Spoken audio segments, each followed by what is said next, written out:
these situations are the situations where you get a lot of power out of it, because you recognize when you're down at the bottom that afterwards you get in a much better place, right, than before, where you actually started from. But to learn this was really tough for me, and it always is tough when you're sitting there with the back on the wall.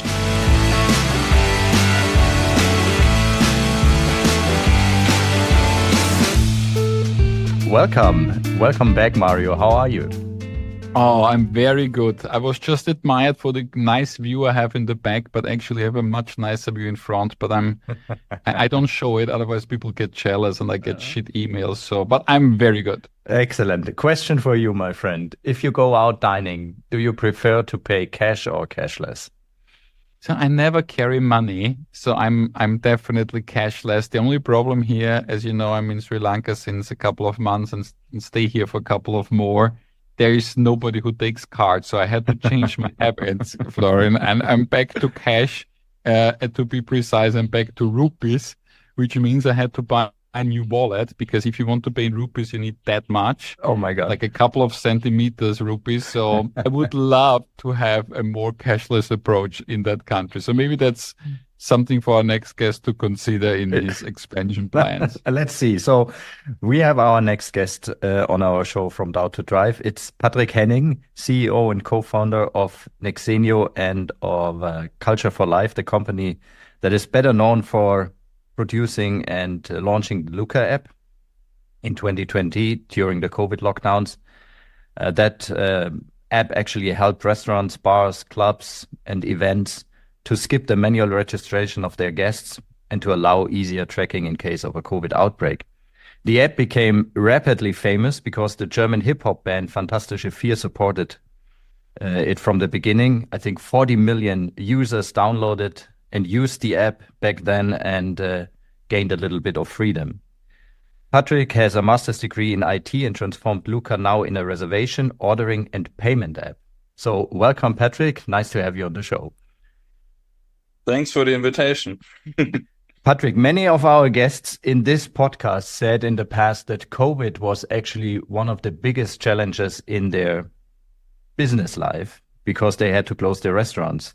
You didn't close. Instead, you started a business. During that time, you started the Luca app. If you reflect back on that time, how was that specific time for you? And the second question is already, maybe your challenging time was not during COVID, but maybe after COVID. So maybe you can walk us through the time. Yeah, maybe, but also the reason why we started Luca is Phil and me. We are both have a degree in IT systems engineering, so we are both techies. We had a company like before, and basically one of the big projects there got shut down and reduced, and so it also was based on the fact that we got kind of hit by COVID. And we said, okay, what do we do now with all of the developers that we had? And then there was this idea out of private motivation that people saw this lists of and pieces of paper everywhere in Germany. And as we were also part of another project where it was about health departments and this registration formulas, when people come into Germany, they asked us, hey, can you not also do this in a digital way? And so we started on a weekend project, and I asked the developers here in our company, said, do you have time for the next 2-3 weekends? We might do this registration thing in a digital app. Let's try it out. And we tried it out at one of the events here in Berlin, but we didn't know back then what we start, and we didn't know what will happen, and we didn't know a lot about back then. But we definitely, after all this time, we learned a lot, and this was a very, very crazy time, as you just mentioned, right? So there are many, many things during that time. We never thought that we will have 200 press articles a day in front of us, that we have that crazy data privacy discussions in Germany. So we never thought about it before, right? So there are so many things. Before we were techies, but within a few days, we got the public attention we had to deal with, and a lot of other stuff. Health departments never had that deep knowledge in that area. Rollout plans, so we rolled it out to 300 something health departments within a few weeks. I think also something that no one has done before. So there were many, challenging things during that time. And all the learnings from that time is also what is important to us, to what we do today. So what is important for you today? Well, so basically maybe start with the biggest things that we learned back then, because we are also talking about the hospitality industry, right? And what we learned during that time is when we started basically, maybe in the very beginning, when we had the first events back then, we said, okay, let's start now with some restaurants and try to do some kind of sales activities, right? And then we went into the city of Jena. Because we thought, hey, they're very proactive with the masks and so on. And we had through a contact to the mayor there, and they said, yeah, let's try it out. Here is the responsible person from the health department, and we went to some restaurants. But then the lockdown came, right? And I still remember reading an article in Tagesspiegel. It was another app doing something similar, and said, shit, there are others doing the same. Didn't know back then there are 50 others were doing the same.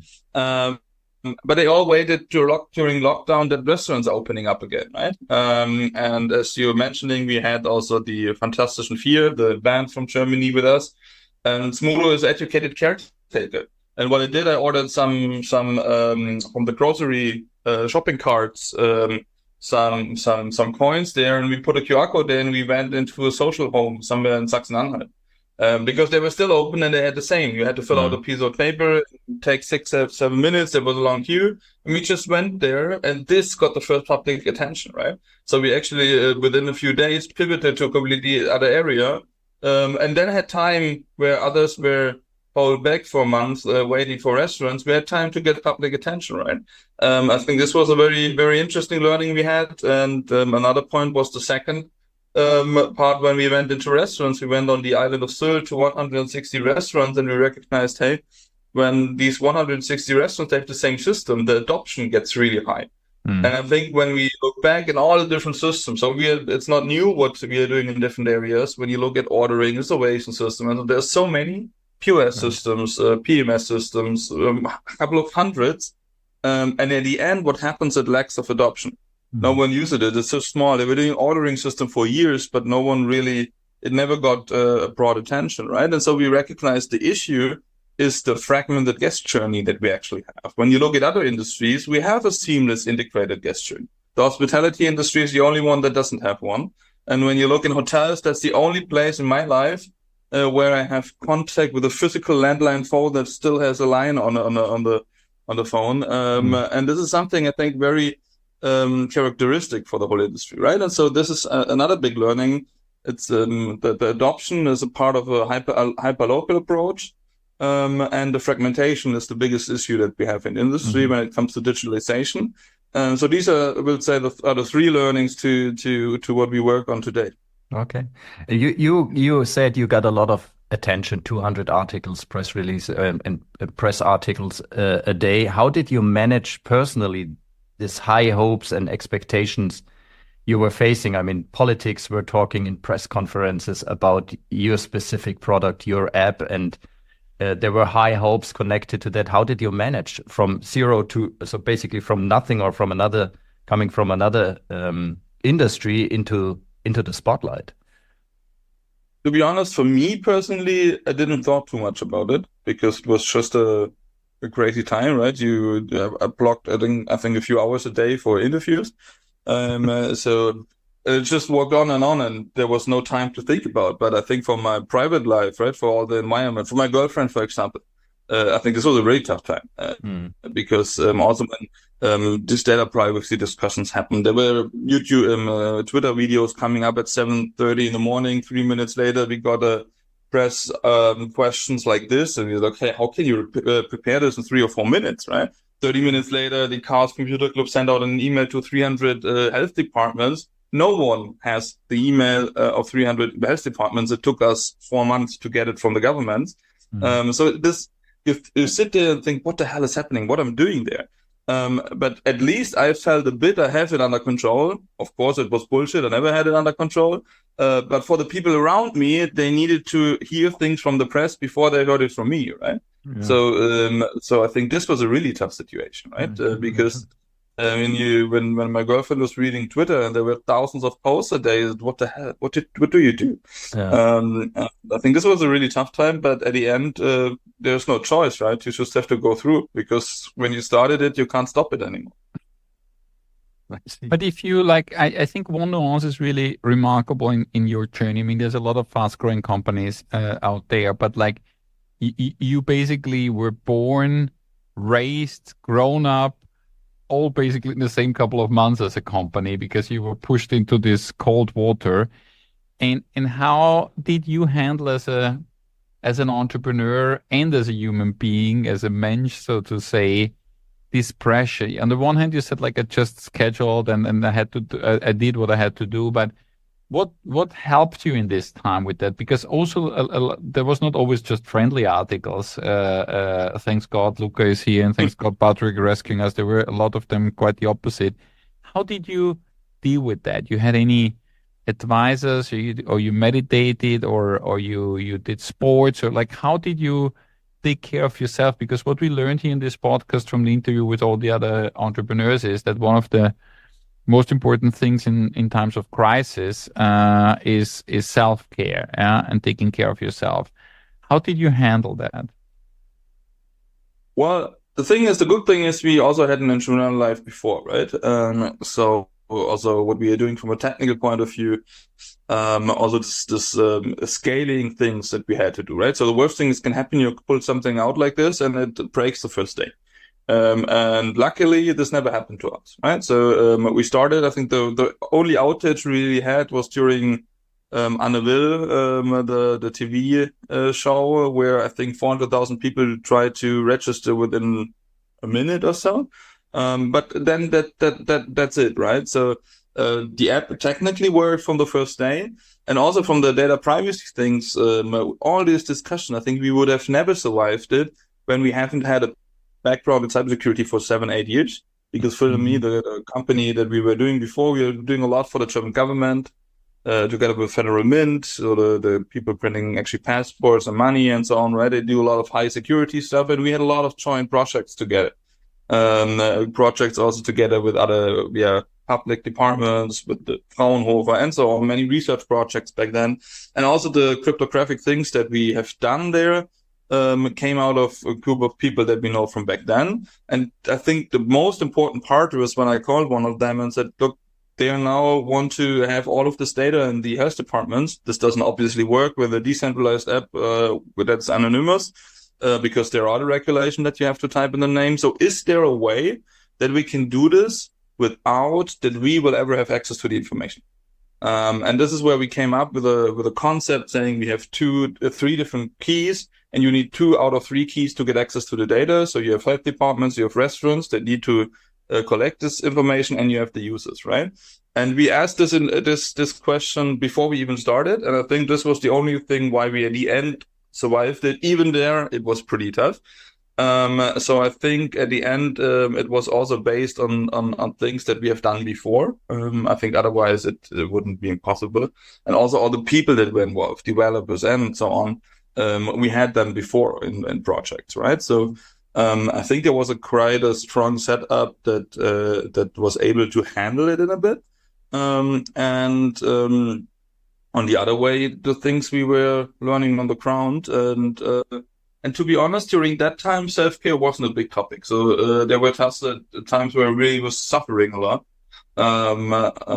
Before I was doing a lot of sports. During that time, there was no time for sports. So it was not, I would say, a very healthy time of my life during but if it was not sport, how did you stay sane? How did you stay focused? What did you do then if it like to survive there? What I think back then, what really got us up every morning was the ambition to solve these challenges, right? Even the bad press articles that we had, people were showcasing here videos where something doesn't work, here can you break it, whatever.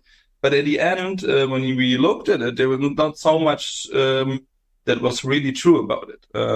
And we fight it against a lot of things, and this was also very tough to do on the one hand, but on the other side, because we really believed and we were quite easy with what we have done because we have done nothing wrong. And all the interviews that we had, I said, look, this is, I think, the most secure system that we have in Europe. There are 40 million keys distributed across when you know a little bit about technology, right? But every smartphone had its own key. All the health department had different keys.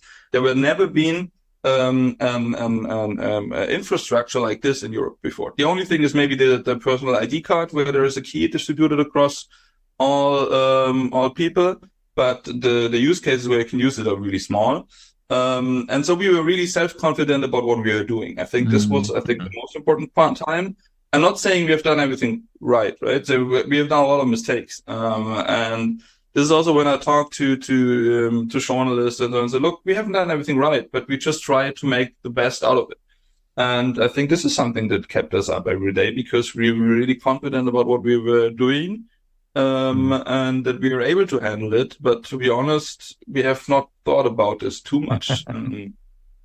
We have also we needed to get up. There was no way to escape, right? That's true, and it was helpful. So the credits to you. And but the question I actually have is, we had a guest recently who said, if you ask many entrepreneurs, to say the toughest times are also the times that you remember because they were somehow energizing and good. So would you say it was, I mean, it's maybe not the right word in such a situation like a pandemic, but was it fun?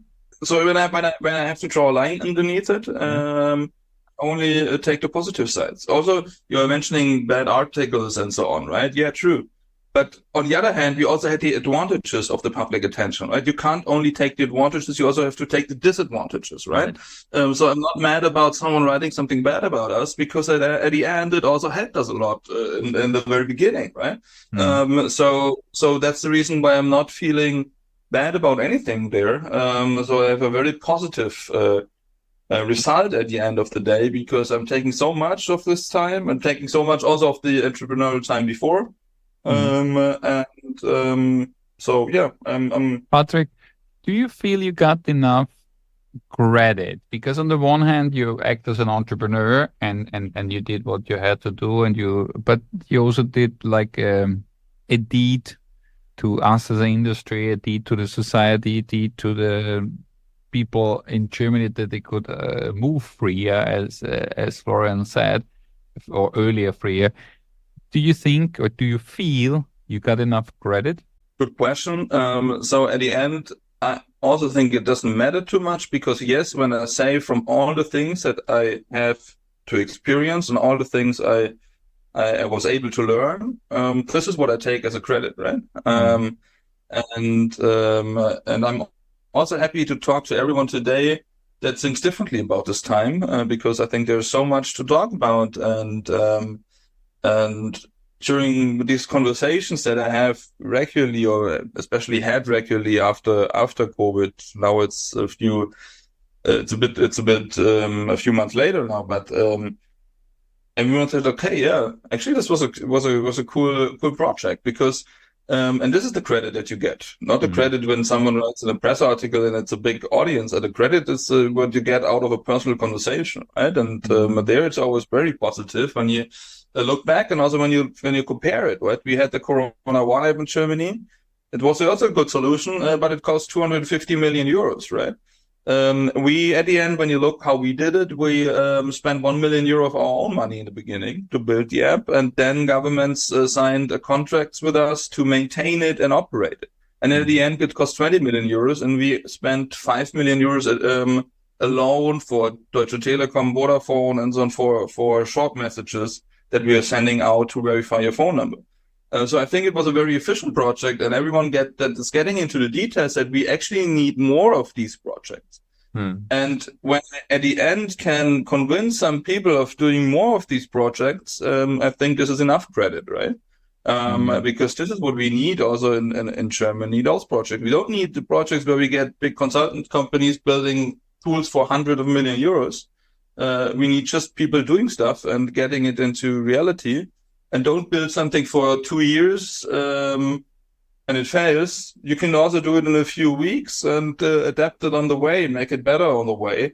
I think important is to get something started, and this is what we did. And so everyone that I can motivate to do the same, this is the credit that we get at the end of the day. Patrick, I need to go back to one question with Florian asked, because it's psychologically really interesting. When everybody of us being the hospitality restaurant industry, the hotels, like basically a big part of your clients, when we reopened and celebrated COVID is over and suddenly start making money, you lost a big part of your relevance. So it was like really, like I think a swing, and you had to deviate. And we talk about this deviation, but I want to talk about this momentum, because on the one hand, you got the thrive and the core, the why to exist because of this tracking. Once, like with each of the obstacles being removed, with each new tracking system to be removed, you lost a big part of your relevance. How did that feel? Because on the one hand, as a human being, you celebrated, like all of us, the freedom, and back to that. On the other hand, as a business person, you lost that main cause of existence. How did that feel, or how was that momentum that you knew I have to do something else because this is over? Like, how did that feel after the rally? Because you had like this high adrenaline rally, suddenly was over, and you obviously had to realize, okay, I need to do something else. How was that? Yeah.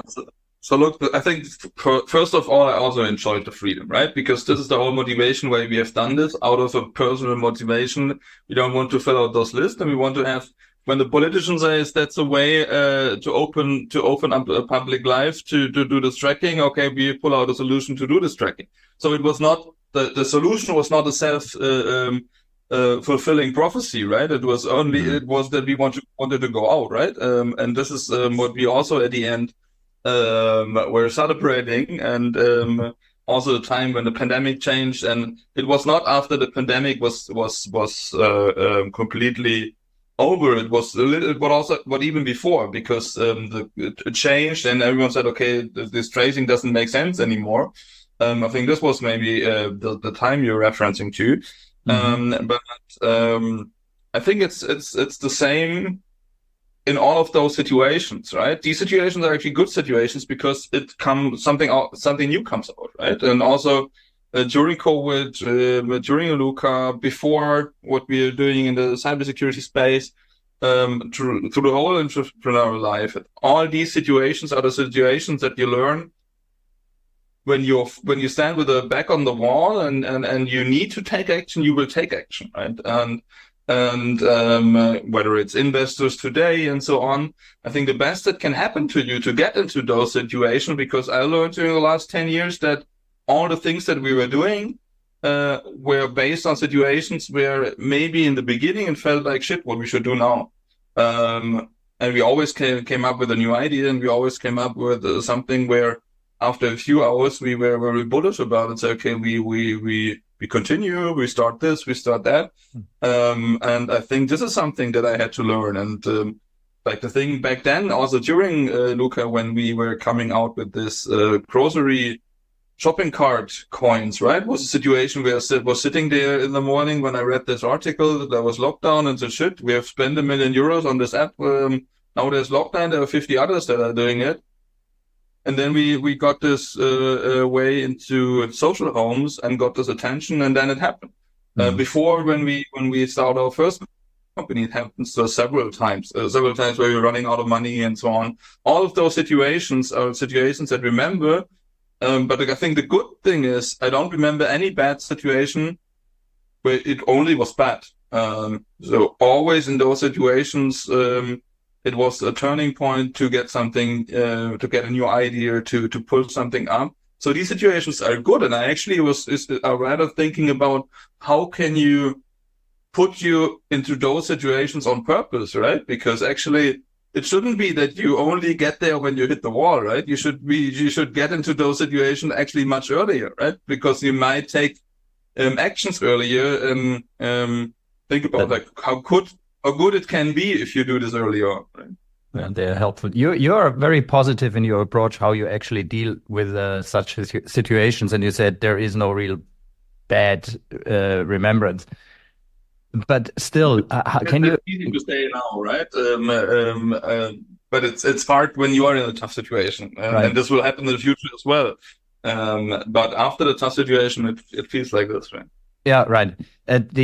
How do you deal with doubts? How do you solve doubts? In a situation as an entrepreneur, we had guests here who said you need to be 100% convinced. We had guests who said 51% is also a majority. How do you come to a solution when you are in a situation where you're doubtful? I think all these bad situations are situations with doubt, and I'm not convinced that you always have to be convinced, because I think these situations with doubt are the most important ones, because it changes something. It changes you personally, it changes what you do, it has impact on your actions and so on. And but it took me a lot of time. So, for example, 20 years ago, my father died, right? So all those situations are very memorable. They were in the beginning of the first years, we were running out of money on a monthly basis. When we started our first company, there's this COVID time. Also, what we did in the last 2 years after COVID, I think are very interesting things that we have learned in the last 2 years. There were so many situations of doubt that I often was sitting there saying, what the hell I'm doing? Shouldn't I sit on a beach and do some rental boats? Or I don't know. But I guess you have to send out when you do something like this. It's just relative to what you do. And I think all of those situations, and it took me, I guess, 10 years to figure out. I think everyone has to figure it out you have to figure it out on your own. That these situations are the situations where you get a lot of power out of it, because you recognize when you're down at the bottom that afterwards you get in a much better place, right, than before, where you actually started from. But to learn this was really tough for me, and it always is tough when you're sitting there with the back on the wall or standing there with the back on the wall. Right? But I think you have to get this confidence, maybe not the confidence in what you're doing, but the confidence that you will get out stronger than you got in. Do you consult with your partners in that situation, or how do you come? Yeah, sure. Yeah. But also, I think there is always a kind of a process in between, right? So in the beginning, when there is doubt, I think that I'm dealing a lot with my own, just thinking about. I was sitting there saying nothing, just thinking and get my head around and just get some ideas, and then discuss it with others and find a way out. But I think in that time there is a lot of time where I just think about the situation where I'm in, who is in, what are the requirements, how I got in. Well, it's also not too easy to figure out in that point in time. Afterwards, it's much easier, but to recognize why it's like this. But this is all important to find a way out, right? But I'm grateful for all those situations right now, because, and I think this is the most important part of the many years to figure out that those situations mean something to you and can help you. So true. I want to come to the now. We talked a lot about the time of COVID and Luca, and when COVID ended and you shifted the business model. Take us on the journey on how you shifted it, where you stay at the moment, and you already shared, so I have to go into there, in this restart or this new shape of Luca. You said already had some challenges, and as you know, this is a podcast about that. So tell us a little bit about how you shifted, what did you learn, how did you struggle, and where you're standing right now? So I think the most important part was during COVID. So when we are doing this, we have had a business model, right? We are just doing because we always thought it's more a project that will end at a certain point in time. And also the contracts that we had were set for 12 months. And back then, a lot of people were asking us, it's also actually not the own motivation, but a lot of people were asking us, what do you do now? Can we integrate menu cards? Can we do this? We were seeing that it's completely fragmented. Adoption of digital services is really low. The a picture with a landline phone in a hotel room. I'm traveling a lot, and I'm always, I always think about what the hell, why the digital services are like they are in the hospitality industry. And so all this came together, and there was also one chef in Germany, a very prominent one, that asked us during COVID, they asked us about many things that we are doing today. And this inspired us. And then I think in the beginning of 2022, together with some people, we were sitting there and saying, hey, actually all that we learned, the whole hospitality industry that we only knew as consumers before. And we were really, I think, happy consumers. And we thought, okay, we should just continue, because the potential is really big. We have many restaurants. The systems are running good enough. That's also a challenge of the industry, but it's good enough that you don't need to change anything.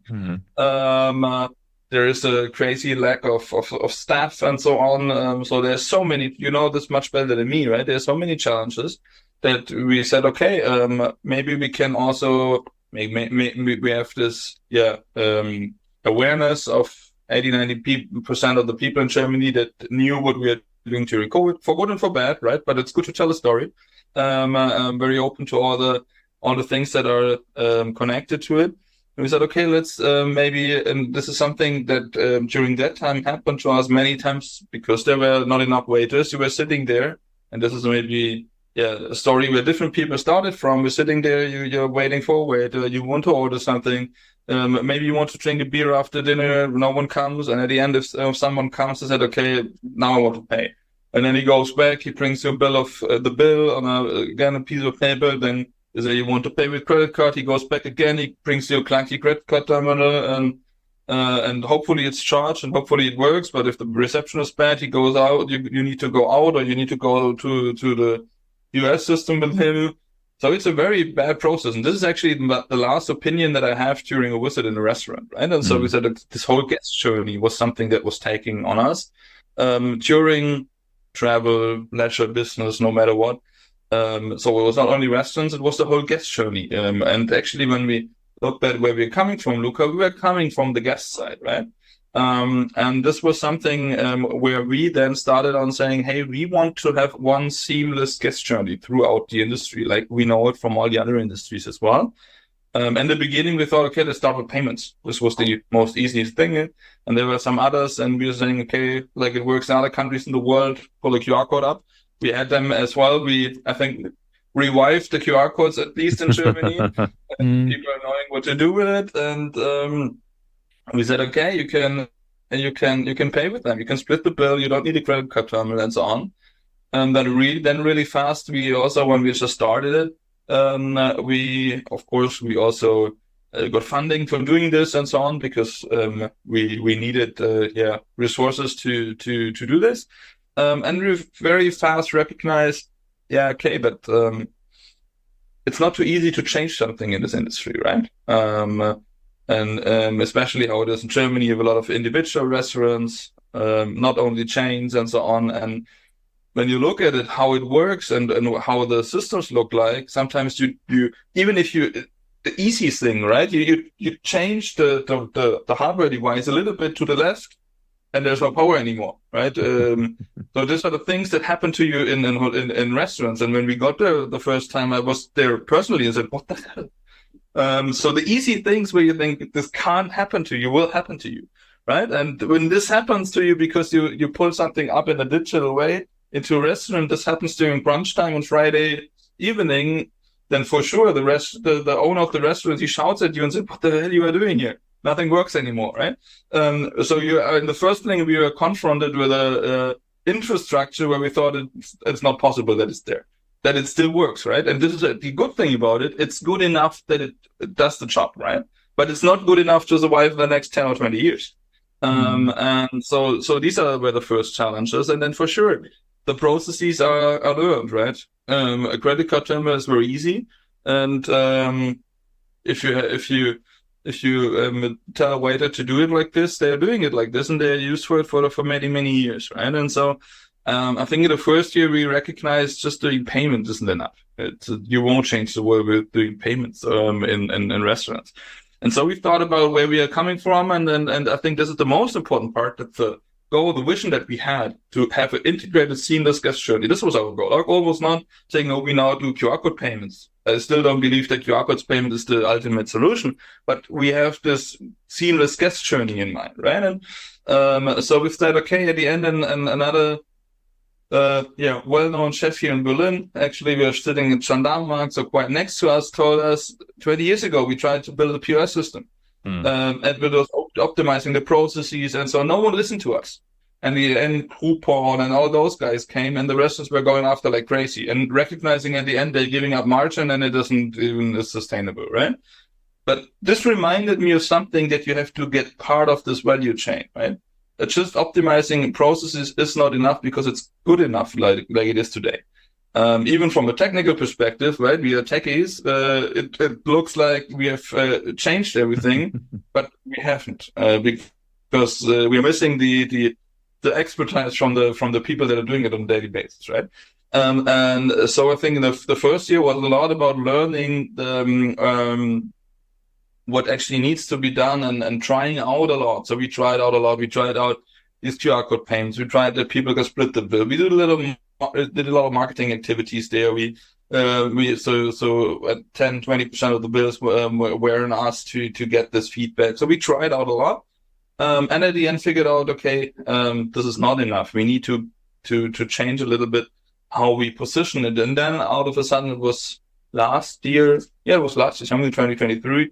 When I was in Munich, I met Michael Käfer. They were just about to launch the State Opera. There was a new public tender, and it was a 6-story building. There's a restaurant, I think, in the basement. There was a bar on the first floor and several other bars throughout the building. And there were a lot of pews, so it's rarely possible to do this in a very efficient way. And there was a requirement to do this in a digital way. In the beginning, I thought, a target group in the opera might not be the best way to start a digital service, right? Mm-hmm. On the other hand, I thought it's a very complex situation there. It's not just the individual restaurant. Individual restaurants is like it is. It's not that complex, but the state opera with different outlets is much more complex, and especially with the target group. And I said, okay, let's take on this challenge. And as you might know, he won the tender together. What we have done there. And it works perfectly fine for a target group 50 upwards, most of the people that are there, right? And they can order their stuff beforehand and so on. And this also reminded me, you have to, just doing something digital isn't the self-fulfilling prophecy, right? It's you need to have the sweet spot where it really makes a difference. Yeah. And when there is a big queue, it makes a difference. Right. And there it works perfectly fine. And so this was something where we see, okay, we need to really look at what makes sense. And at the end, also the image that I have drawn with this physical landline phone in the hotel whenever I'm traveling, it was just happened 2 days ago when I was in a hotel in New York, and I came back from running in the evening, and I tried to get a bottle of sparkling water. So then you look at this crazy landline phone there, it press 209. No one took up the phone. At the end, I got to the reception. They said, yeah, we'll tell someone to bring you a bottle of sparkling water. Nothing happened for 20, 30 minutes. I called again, I think 3 times until I reached something at 209. And then it took almost an hour until I got this bottle of sparkling water. A worst guest experience, right? Right. The worst guest experience that you can have. And I think if you can change those things, where it makes a lot of sense, right? And hotels are a perfect use case because you have restaurants. I'm standing in the queue all the time when I go into a hotel. I want to check in. I need to get my details in there. I need to get my invoice address. Getting the right invoice address is a nightmare in a hotel. But if you go to a restaurant and tell them for my expenses, I need to have my address on this receipt in a restaurant on Friday night, they think you're crazy, right? And this is only in Germany like this. And so then there are so many things that really hurt. And I think there you have to start with these digital services. And this is also why we then shifted it last year a little bit, saying we're still doing payments for restaurants and so on. So to build a whole journey, you get all the payments that you want. So not only QR code payments, we give you a credit card terminal, whatever you want, where you are at the moment in time. when we can't start and say we want you to be there, we have to start where they are today, right? So this is always, but okay, we start where you are today. We do credit card terms today, but if you want to have a QR code payment, split payment, you can do this maybe if it fits to your restaurant, but we need to adapt to the demands that are there. And then we more shifted to these things like events and hotels, and now building a guest journey in the whole hotel. And we have around 400 hotels lined up that we are going to onboard. So we don't know how to do this in the next couple of months. We just started the first ones in Germany and Greece, and so there are a lot of hotels where we are going into to building this whole guest journey, because there we have all of the demands actually in one place, right?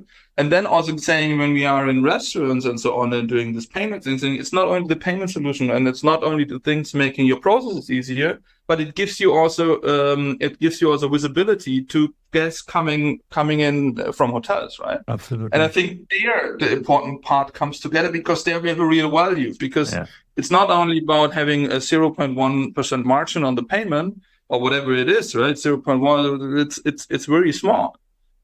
But at the end saying, yeah, it's maybe a little bit more expensive, but I'm also able to give you more revenue and more guests, because we can give you visibility for events and hotels and so on. There the picture makes sense, right? And as we always had this guest journey in mind, this is, I think, a very appropriate way to go after, because what stayed the last 2 years after COVID is this wish and goal to have this integrated, seamless guest journey. And I think this is another big learning. You have to keep up this goal, but you have to be very flexible on the way to get there, right? You have to change, and you have to be open to whatever it is. You don't have to hold too much on your things, and you have to change and say, okay, then we do it differently. And you have to try this out 10 times, and if 9 doors are closed, maybe the 10 door, the next door is open, right? The 11th door, whatever. I think this is what we are doing today. And then we are quite happy about it. I can totally relate. No worries. I can totally relate to that it's so important to digitize now the guest journey. And Mario and I, we did that with a former project also during COVID, or when COVID actually started, but because it opens up so much space and time for hospitality per se, then the emotional and human interaction gets more time and space, and all things that are dealt with in the back end are actually covered by digital tools. So we are really following up what Luca will do there in the next month and years in helping our hospitality to be more digital. One last question from my end, Patrick. Is there anything actual that keeps you up at night? Is there a recent challenge that you could share? What keeps me up in terms of what not keeps me up standing up in the morning, what keeps me up not getting into bed. Exactly. Well, I think that's what makes you not sleeping, basically. I think maybe that's the same. And this is actually the thing that makes me very happy, is that I think we are in a great space with the hospitality industry. There's a lot of potential. And the thing that keeps me up at night, but also keeps me up, getting up in the morning, is exactly the path to follow to get to the seamless guest journey, because not everything is clear yet, right? And there might be so many challenges in the future, and we learn so much on a daily basis with the restaurants we go to, with hotels, with events, and there's so much input coming in, and for me, it's just hard to work on this input and get it into something reasonable, something actionable. This is what keeps me up at night, but also gets me up in the morning. Whoever had the drive to follow through this Luca app during the biggest crisis, I think has enough drive to get up every morning. Every morning. The last question, Patrick, is basically the signature question, because it's all about podcast from entrepreneurs for entrepreneurs and to give advice. And you shared you went through a lot of struggles and up and down, and you're a very positive person. But if somebody rings you or gets into a meeting with you, an entrepreneur, it doesn't need to be a young one, an entrepreneur who basically hit the biggest roadblock of his or her career and calls you and said, like, I don't know what to do anymore. I see this massive mountain ahead of me. I don't know how to climb it. I'm completely out of strength, out of confidence. I just see this obstacle. Please, Patrick, help me.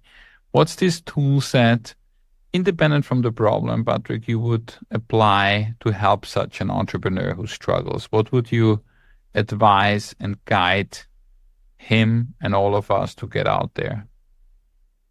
I think this is the point that I was talking about in the recent minutes is you have to be very clear on the goal, what you want to achieve, but you have to be very flexible on the details in the path that you will follow, right? And it's completely fine when you fail 10 times because maybe the next plan is the one that will work out. And I think this is something you have to admit and have to make yourself confident about. That is completely fine failing 10 times. And it's completely fine doing something differently and doing something else. But you should be very clear about where you want to be and what you want to achieve, right? And if there is obstacle here and you want to be there, you have to walk around, right? And I think there you have to be very flexible. You don't have to hold on this path that you are on right now. I think this is the most important thing when I was what I was doing in the past, and I think this will be the most important thing about Luca in the future and whatever will come up, is we have to be very flexible on the details. And if something doesn't work, we do something else. But we will get to the goal at the end. I'm very sure about that.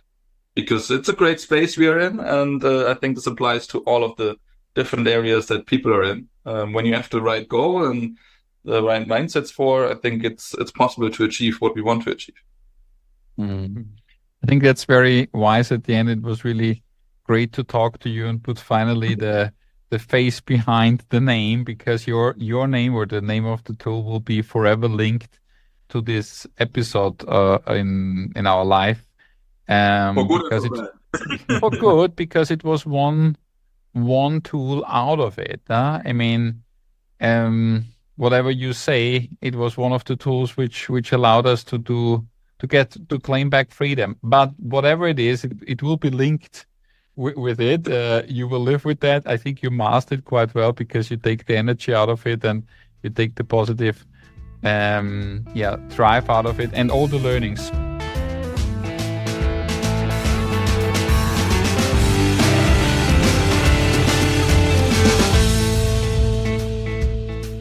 Well, that was a new angle, I would say. A new angle, and Mr. Luca himself. It's really fun almost to get the face to this app, which was on our radar so long, and it was like Luca, and I think this guy, and it's really incredible on, I think, how he managed to ramp that up, and also I think this, when it was finally over and everybody was happy, there was obviously no use of his tool anymore, and he had to readjust. So really interesting business case, really interesting moment of our current zeitgeist, I would say, because it's part of this last decade and part of our life, and a lot of learning. So the first one I had, he's a techie, he said that, all this, and he said, although he's very technology driven, he said it's bullshit, you never have it under control. I think it's not as nice as Gamze said, because Gamze said embrace uncertainty, but basically it's the same.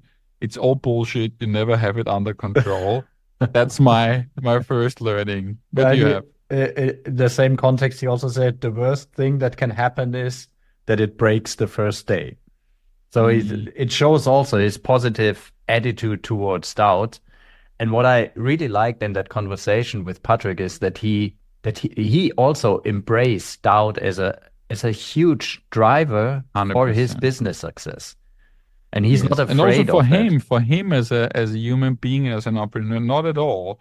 But he also said, and we had that a lot of times, and he said, when we said, like, how did you find balance in this insane 2 years? And he said, I've been suffering a lot, but we all had a mission which helped us to get up every morning. You have to have that vision. You have to have that value set.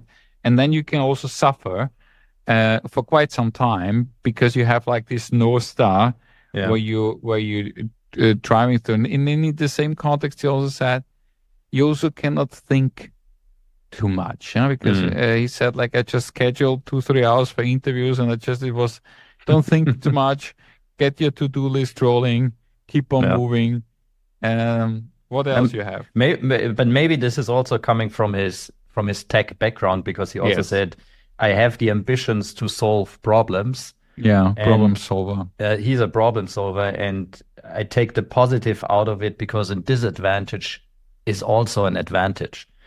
100%. I had also somewhere written in my notes to say, like, he thinks in solutions and not in problems. Yeah. Learning is a credit, he said. So it's also in that sense. Then he said, when you need to take action, take action. I mean, this is really a mantra from basically everyone we are talking to in that podcast, that is there comes a point where you have to act. And it repeats here. There's always an idea, no? Yeah. There will always be an idea, he said. And also, like, when we said, like, what was your darkest moment and your worst roadblock, and he said, also interesting, I don't remember any bad situation where it was only bad. Yeah. It's so nice. No? It's really I don't remember. Yeah, it's so nice. But I have something else, which I also wrote down and what I really liked. And he said, I'm not convinced that you always have to be convinced. Situations of doubt are good, and you get a lot out of it.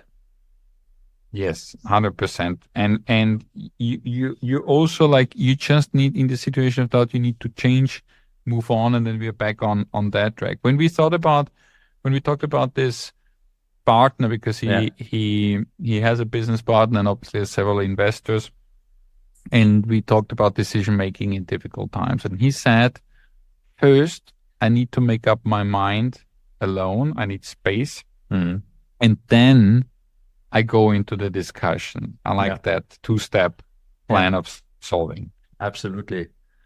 Yeah, finally his advice: have a clear goal, but be flexible with the details. It's okay to make mistakes, he said. I mean, we also had that. The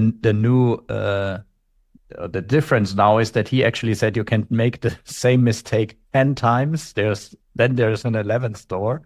So that I'm not sure if he said the same mistake. He said you can fail 10 times. That's right. Yeah, fail the same detail. I'm not sure. Detail matters. Him as a process-driven person would fail with the same, but basically it was just saying, like, never give up.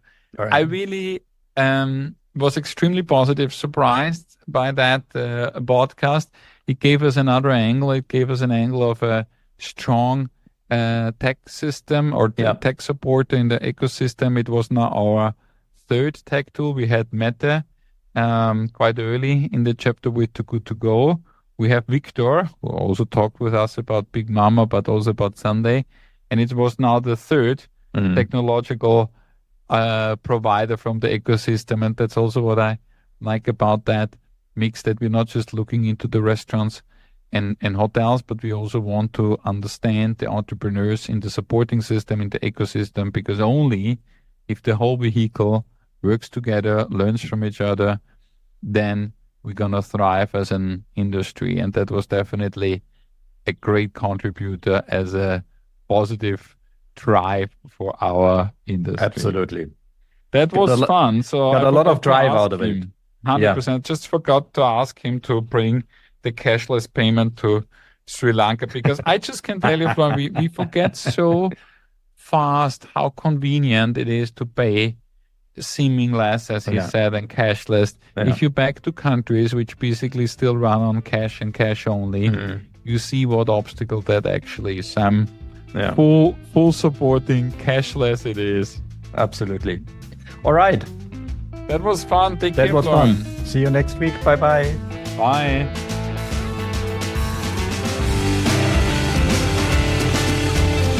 Wow. We hope you've enjoyed this episode as much as we did. But sharing is not just caring. It is also empowering. So recommend this podcast to fellow entrepreneurs who might need a dose of inspiration. And don't forget to hit the subscribe button so you'll never miss out on future episodes. Thank you for being part of the community from Doubt to Drive Entrepreneurs Only.